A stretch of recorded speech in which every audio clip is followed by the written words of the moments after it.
Bonjour à tous, bienvenue sur la chaîne Lynn's Home, je m'appelle Rebecca, je suis maman de 4 enfants et je vous partage mon quotidien. Ici on parle organisation, décoration, lifestyle et vie de famille bien sûr.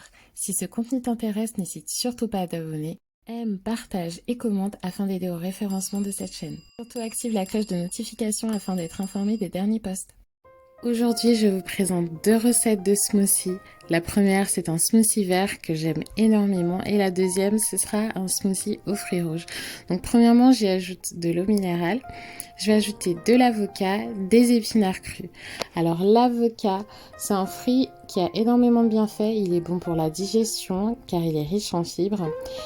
Il fait baisser le cholestérol parce qu'il contient des bons gras et il est aussi très bien pour le système cardiovasculaire. Ça veut dire qu'il est très bon pour le cœur en fait. C'est un fruit que j'aime beaucoup. J'y ajoute également des épinards crus. Alors les épinards, pourquoi crus? Parce que déjà je trouve que c'est meilleur en goût, surtout en smoothie. Mais il va y avoir aussi des avantages au niveau des vitamines. C'est-à-dire que quand on commence à cuire un aliment, on perd certaines vitamines parce qu'en fait elles se dégradent en cuisson. Et lorsqu'on ne les cuit pas, lorsqu'elles sont crues, elles sont décuplées tout simplement. J'ajoute également des graines de chia qui vont avoir des propriétés pour le transit intestinal. En fait, elles vont faciliter le transit. C'est très bon pour la digestion. Alors le mieux, c'est de les laisser tremper la nuit et ensuite après, vous le mettez dans votre smoothie. Là, ça va très bien fonctionner. Mais voilà, je les mets sèches. C'est pas grave dans le smoothie. Ensuite j'y ajoute tout simplement des bananes pour remplacer le sucre. J'y rajoute de la spiruline. La spiruline est une algue qui va avoir des vertus antioxydantes, qui est très riche en protéines. C'est pour ça d'ailleurs qu'on l'appelle un super aliment. Donc les super aliments, ce sont des fruits qui ont des propriétés vraiment extra, plus que les fruits normaux ou que les aliments normaux. Donc c'est pour ça qu'on les appelle des super aliments. J'y ajoute des noix qui vont avoir de très bonnes vertus pour le cerveau, etc. Et voilà, donc là je mixe directement dans mon blender Vitamix. Alors j'aime trop ce blender parce qu'en fait il a une fonction directe smoothie.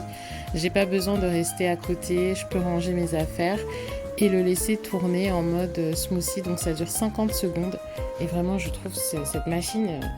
je suis amoureuse, vraiment je l'utilise tout le temps, dès que je peux. Donc comme vous pouvez le constater, regardez comment c'est onctueux, c'est super bon. J'ai beaucoup aimé ce smoothie là. Et vraiment j'aime beaucoup les smoothies verts, c'est extrêmement bon pour le corps. Et vous verrez, ça fait un bien fou.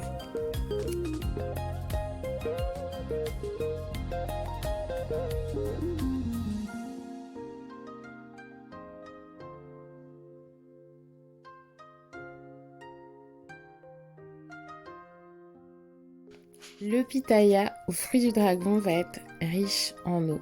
Donc c'est un excellent fruit pour la réhydratation du corps, surtout dans la récupération musculaire en fait, il peut être très bien et il est vraiment très pauvre au niveau des calories. C'est un fruit que j'aime beaucoup, il coûte un petit peu cher mais honnêtement de temps en temps ça vaut le coup. J'ai également ajouté des fruits rouges comme des fraises, des myrtilles, des mûres. J'ai ajouté du lait d'amande pour le côté un peu onctueux et j'ai ajouté de la baie d'acai en poudre.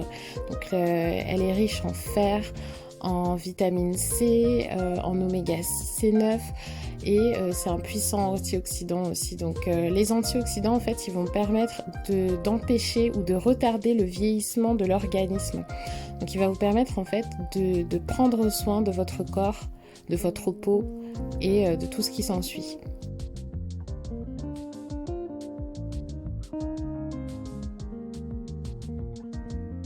Je vais y ajouter des bananes congelées pour le goût, histoire de donner une petite note sucrée. Et on part pour blender. Le pitaya, le fruit du dragon, a ajouté une note très rafraîchissante, très hydratante. Et encore une fois, les smoothies, en fait, ils vont aussi permettre de plaire à tout le monde. C'est-à-dire que même aux enfants, ça leur plaît.